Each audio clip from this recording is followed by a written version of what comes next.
Sì, l'italiano usenese è un po' come i telefoni moderni e queste macchinette refresh.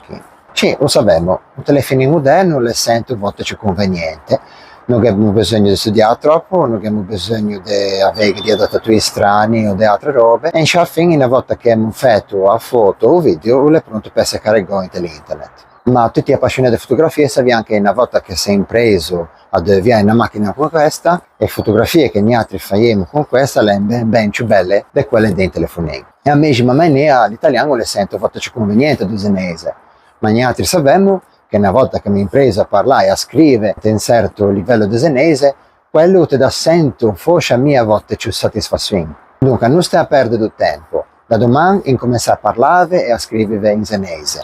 E se avete dubbi o delle domande, non fate problemi a scrivermi all'anonimo usenese. Vi ringrazio per la vostra attenzione e niente, ci rivediamo al prossimo episodio. Arrivederci.